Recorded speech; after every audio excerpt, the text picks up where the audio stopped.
1절 말씀 우리 같이 한번 봅니다.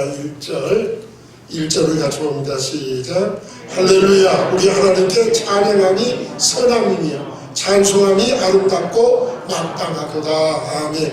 찬송하는 것이 마땅한 일인 줄 믿으시기 바랍니다. 하나님을 찬송하는 것이 마땅한 일이라고 했어요. 그래서 오늘 이 시인은 1절 시작은 할렐루야, 하나님을 찬송하는 소리로 시작해서 20절 마지막이 할렐루야로 끝나죠. 할렐루야로 시작해서 할렐루야로 끝납니다. 하나님을 찬송하는 찬송이시지요. 그러면서 왜 우리가 찬송해야 되느냐, 그 이유를 쭉 20절 하는데 짧은 시간, 수요일밤이라서 짧은 시간은 다 말씀을 드리지 못해서 그 첫 단락인 1절에서 3절 말씀만, 2절 3절이죠. 사실은 1절인 우리가 찬송할 이유, 왜 우리가 찬송해야 되느냐, 20절까지 계속 몇 가지 이유를 이제 있는데 그 중에 첫 번째인 2절 3절, 우리가 하나님을 찬송할 이유 중에 첫 번째 이유, 첫 번째 이유는 뭐냐, 하나님 우리를 위해서 행하신 일들 때문에, 하나님이 우리를 위해서 어떤 일을 행하셨는가, 그것을 깨달으면 찬송할 수밖에 없다고요. 하나님이 나를 위해서 행하신 일들, 오늘 우리를 위해서 행하신 일들을 생각할 때 우리가 찬송할 수밖에 없죠. 그리고 이제 4절 5절에 가서 보면 하나님의 창조의 사역, 별의 별들을 창조하신, 별들 숫자가 몇 개나 될까요? 우리는 세수도 못하지요. 우리 아무리 세어도. 근데 하나님 하나하나 다 세신다고 했어요. 하나님의 그 능력에 놀라우신, 창조의 능력을 깨달으면 찬송할 수밖에 없다고요. 그 다음에 이제 6절에 가서 보면 계속 쭉 말씀이 나오는 거예요. 6절에 가서는 하나님이 비천한 자, 연약한 자들, 세상은 강하고 귀하고 그런 것을 더 귀중하게 여기잖아요. 그런데 하나님은 그렇게 안 하세요. 연약한 자, 비천한 자, 작은 자, 한 영혼, 바로 이런 사람들, 이런 연약한 것이, 연약한 것도 하나님은 변함없이 동일하게 사랑하시는 하나님이신 줄 믿으시기 바랍니다. 그러니까 이걸 깨달으면 쭉 그렇게 말씀이 나와요. 그런데 오늘 찬송, 왜 우리가 이렇게 찬양을 해야 되고 하나님을 찬송해야 되느냐, 자 이제 우리가 첫 번째 이유를 살펴보려고 합니다. 이사야 43장 21절 말씀은 뭐라고 했냐면, 이 백성은 내가 나를 위하여 지었나니 뭐하려고 지었다고 했어요. 우리를요, 나의 찬송을 부르게 하려 함이니라. 우리로 하나님을 찬송하게 하려고 우리를 지어주신 줄로 믿으시기 바랍니다. 오늘 우리가 창조된 목적이, 하나님 우리를 지으신 목적 중에 하나가 뭐냐, 하나님의 이름을 영원토록 찬양하는 거예요. 그래서 예수님은 십자가 앞에 놓고도 하나님 앞에 기도하시면서 그렇게 기도하셨어요. 아버지여, 나를 구원하셔서 이 때를 내게서 지나가게 하옵소서. 그러나 내가 이를 위하여 이때에 왔나이다. 그러시면서 십자가를 앞에 놓고 십자가 지는 것을 주님은 받아들이시면서 뭐라고 말씀하시냐면, 아버지의 이름이 영광스럽게 되기를 원합니다. 아버지의 이름을 영광스럽게 하옵소서. 하나님이 찬송 받으시고 하나님이 영광 받으시라는 거예요. 하나님 얼마나 기뻐하실 텐데, 내가 이미 영광스럽게 하였고 또 다시 영광스럽게 하리라. 이게 하나님의 응답이에요. 하늘에서 들리는 소리였어요. 요한복음 14, 27절, 28절에서 그렇게 말씀합니다. 우리가 하나님을 찬송한다는 건 얼마나 기쁘고 놀라운지를 몰라요. 시편 33편 1편은 뭐라고 했어요? 찬송은 정직한 자들의 마땅히 할 바니라고 했어요. 우리가 정말로 다른 것을 알고 깨닫는 사람이라면 찬송할 수밖에 없다고 해요. 찬송은 정직한 자들의 마땅히 할 일이라고 했습니다. 135편 3절인가요? 찬송은 우리에게 가장 큰 즐거움이라고 했어요. 찬양할 때 하나님의 그 은혜를 깨달아 알게 되고요, 찬양할 때에 우리의 영혼이 소성함을 얻고요, 찬양할 때에 하나님의 기적과 능력의 역사를 체험하는 줄로 믿으시기 바랍니다. 바울과 신라가 빌보 감옥에 갇혔을 때 그들이 매를 맞고 자꾸 에체인저 감옥에 떨어졌지만 하나님을 찬미하고 그들이 기도하고 하나님을 찬미했다고, 찬송했다고 했어요. 그럴 때 온문이 열려지는 기적의 역사, 하나님 하시는 역사들이 있죠. 이 찬송이라는 것은 우리만 하는 거 아니에요. 찬송은 우주 만물도 다 찬송합니다. 시편 148편 3절 말씀 보면 해와 달아 찬양할지어다 광명한 별들아 찬양할지어다 그랬어요. 해와 달도 광명을도 온 우주 만물도 하나님을 찬송하는 줄로 믿으시기 바랍니다. 그러니까 하나님의 형상으로 지음받은 우리는 마땅히 하나님을 찬송해야죠. 그래서 156절에서 호흡이 있는 자마다 여호와를 어떻게 해야 돼요? 찬송하라고요. 예. 오늘 우리가 찬송하는 거예요. 이 은혜를 깨달은 사람들의 고백이 뭡니까? 시편 104편 33절에 뭐라고 그러냐면 나의 평생에 여호와께 노래하며 나의 생존할 동안에 내 하나님을 찬송하리로다 그랬어요. 우리의 평생에 하나님을 노래할 수 있고 우리가 이 땅에 살아가는 생존하는 동안에 하나님의 이름을 찬송하는 성도 되시기를 주의 이름으로 축원합니다. 찬송 성도에 마땅히 하는 일이에요. 너무너무 우리에게 중요한 문제입니다. 이 찬송을 통해서 우리의 영혼이 소성을 얻기 때문에 그래요. 자, 그럼 왜 우리가 이렇게 정말 성경이 우리에게 찬송하라고 강조 또 강조하실까? 자, 이제 2절 말씀 같이 봅니다. 2절 여호와께서 예루살렘을 세우시며 이스라엘의 흩은 자를 모으시며 여호와께서 예루살렘을 세우시며 이스라엘의 흩은 자를 모아주셨다. 이스라엘 백성들에서 이 찬양이라는 것은 뗄래야 뗄 수 없는 것이죠. 왜 그렇습니까? 오늘 2절 3절 말씀 때문이에요. 하나님이 그들을 위해서 행하신 구원을 알기 때문에 구원의 감사와 감격을 가진 사람은 찬송할 수밖에 없습니다. 오늘 우리가 정말로 예수 그리스도의 십자가의 보혈로 구원받은 성도라는 것은 나 같은 죄인이 예수 그리스도의 그 보혈의 피로 십자가의 사랑으로 구원받았다. 이것이 내 가슴에 느껴지면 느껴질수록 하나님을 마음껏 찬송하는 줄로 믿으시기 바랍니다. 자, 이스라엘 백성들 보세요. 그들은 찬송을 띄울 수 없잖아요. 왜 그렇습니까? 이스라엘들은 정말 많은 고난 속에 살아왔던 사람들이에요.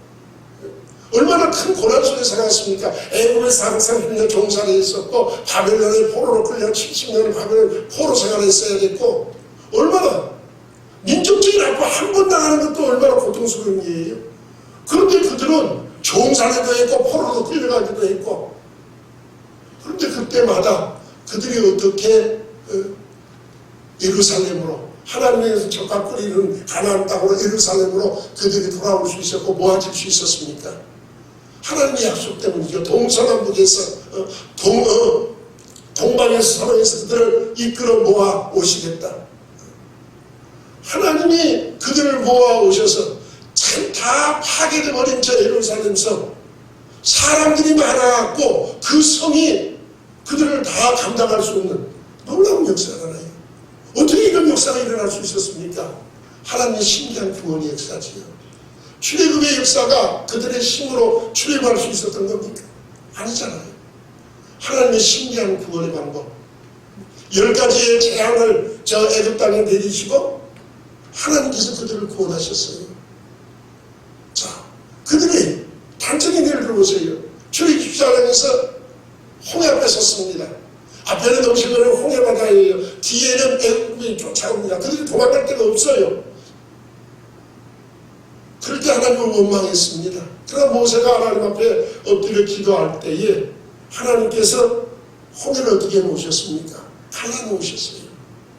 그리고 그들을 마른 땅같이 바닷속에 길이 있음을 보여주셨어요. 바닷속에 무슨 길이 있겠습니까? 바닷속에 뛰어들면 다 물에 빠져 수장나가고 죽습니다. 그런데 하나님께서는 그 바다 한가운데로 지나갔지만 아무도 안 죽었어요. 왜요? 하나님께서 길을 내셨기 때문에. 하나님의 내시는 길은 세상 사람이 갈 수 있는 길이 아니에요. 하나님 백성만이 가는 길입니다. 하나님의 백성이 가는 그 길을 애국 군사가 따라 쫓아왔습니다. 그러나 그들은 그 길을 다 가지 못했어요. 이스라엘 백성이 있는 그 언덕에 다 도달하기 전에 물이 합해져서 그 길을 따라가던 사람 갈 수 있을 것 같았는데 안 되더라고요. 그 물속에 다 수장을 당했습니다. 그때 미리암을 미시한 여인들이 나와서 소굴을 치며 뭐하기 시작했습니까? 하나님을 찬송하기 시작했어요. 왜요? 구원의 감사와 감격이 있으니까. 자기들은 그들을 봤잖아요. 하나님이 그들을 어떻게 구원하실게? 애굽에서 구원하신 놀라운 역사뿐 아니라 홍해에 하나님을 얻지 않았으며 이 길을 하나님의 백성만이 걸을 수 있게 해주실 줄 어떻게 알았겠어요? 그것이 그들에게 느껴질 때 너무너무 감격스러워서 그들은 찬송하지 않을 수 없었어요. 이게 이스라엘의 찬송의 모습이잖아요. 자, 바벨론에서 70년 동안 포로 생활했습니다. 그때 얼마나 고통스럽고 괴로웠어요. 그때의 고통과 괴로움이 시편 몇 편이냐? 137편이 됐나요? 137편입니다. 137편 말씀은 뭐라고 되어 있습니까? 우리가 바벨론 강가에 앉아서 울었다고 했어요. 그리고 그들이 즐겨 사용하는 아낀 수금을 그 바벨론 그 강가에 이제 나무 버드나무들이 서 있잖아요. 그 나무 가게에다 갖다가 수금을 걸어버렸습니다. 너무너무 고통스럽고 아파서 눈물을 한없이 쏟고 강가에 앉아서 통곡하고 울면서 자기들이 그렇게 즐겨 사용했던 아낀 그 수금을 강가에서 있는 버드나무 가게에다 이렇게 걸어놔 버렸어요. 나 다시는 수금을 연주하지 않으리라. 나 다시는 노래하지 않아요. 바벨론 사람들 가서 그들을 종용하는 거예요. 노예니까. 야, 노래 한번 해봐. 니네 이스라엘 노래 잘하잖아. 니네 맨날 하는 사람 어디 한번 찬송 한번 불러봐. 술자석에 앉아서 찬송 부르래요. 어떻게 하나님 백성이 술자리에 앉아서 술을 따라주면서 찬송 부를 수 있겠어요? 너무너무 가슴이 아픈 거예요. 견딜 수가 없는 거예요. 그러니까 다시는 내가 노래하지 않으리라. 수금을 갖다 걸어버렸어요. 연주한. 그때의 고통과 슬픔이 얼마나 컸을까요? 하나님을 마음껏 찬송하고 살았던 예배하던 하나님의 백성이 예배하지 못하는 자리, 찬송할 수 없는 자리, 하나님을 찬양해야 할 그 악기를 가지고 그 찬송의 시를 가지고 술 먹는 사람들의 마음을 기쁘게 해줘 있을 수 없는 얘기잖아요. 그러니까 눈물을 흘리고 견딜 수 그들의 고통이 그렇게 컸었어요. 이게 시편 137편 말씀입니다. 1절이 그렇게 나와 있잖아요. 그런데 하나님께서 그들의 그 바벨론의 그 고통과 아픔의 세월에서 그들을 다시 돌아오게 해주십니다. 바벨론 70년의 포로 생활을 마치고 그들이 돌아올 때 시편 126편이지요. 여호와께서 우리를 시온에 돌리실 때에 어땠다고 했습니까? 꿈꾼 것 같았다고 했어요. 꿈꾼 것 같았다.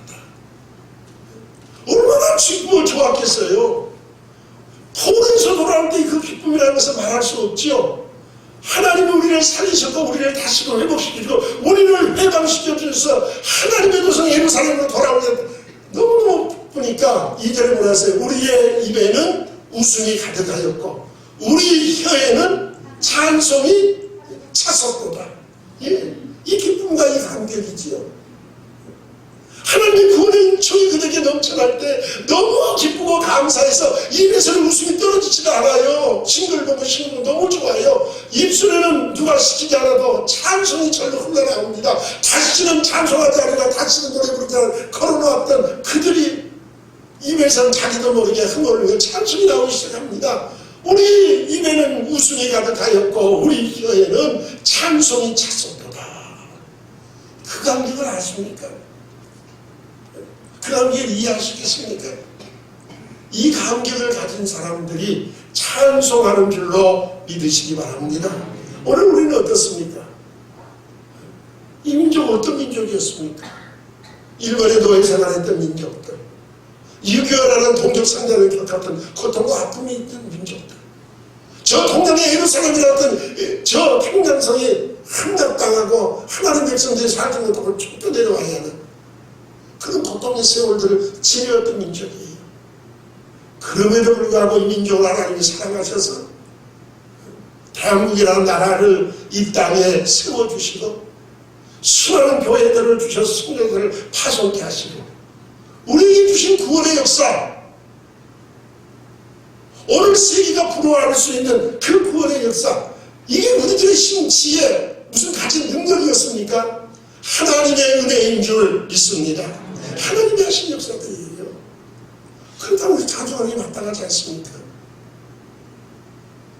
우리가 하나님을 찬송하는 게 이스라엘에서는 그래서 찬송을 끊을 수 없는 거예요. 하나님의 구원의 감사와 감격 때문에 오늘 1절이 그 얘기예요. 2절이 그 얘기예요. 예루살렘을 세우시고 예루살렘은 하나님의 성전 아닙니까?